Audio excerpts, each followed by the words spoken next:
আমি Tanvir, HR professional হিসেবে কর্মরত আছি।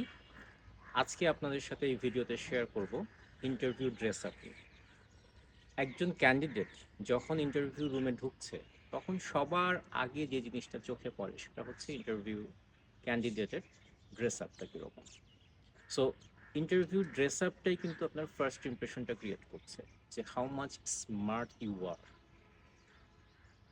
সো আমি যখন কাউকে সাজেস্ট করি ইন্টারভিউতে আপনি কিভাবে যাবেন বা আপনার ইন্টারভিউ ড্রেস আপটা আসলে কিরকম হওয়া উচিত, আমি সবসময় সবাইকে সাজেস্ট করি always go with over dressed. সেটা কিরকম, আপনি স্যুটটাই পরে যান, নো ম্যাটার অন্যরা কি পরেছে। ইউ নেভার নো যে ইন্টারভিউ বোর্ডে যিনি আছেন তিনি কি পছন্দ করেন।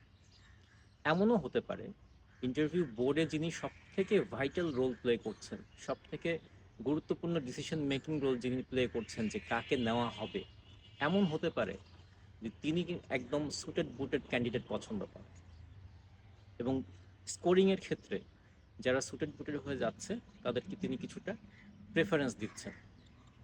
এবং কিছু কিছু রোল থাকে যে সমস্ত রোলে অলওয়েজ স্মার্টনেস এবং সুটেড বুটেড থাকাটা অত্যন্ত জরুরি।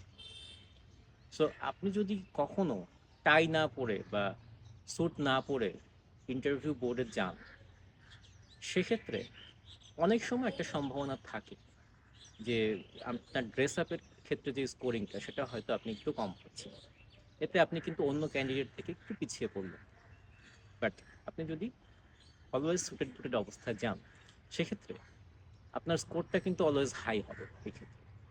এবং আপনি যদি ড্রেস কোডের যেই কালার কোডটা মেনটেন করেন, একটু হালকা কালার, একদম ডিসেন্ট কালার এবং খুব বেশি ডার্ক কালার না পড়ে যাওয়া, এই জিনিসগুলো যদি আপনি মেনটেন করেন, সেক্ষেত্রে আপনাকে কিন্তু অন্য ক্যান্ডিডেট থেকে অনেকখানি আপনার ড্রেস আপই আপনাকে এগিয়ে দিবে।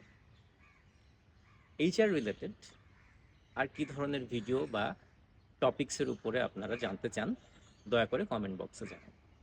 সাথে থাকার জন্য অসংখ্য ধন্যবাদ।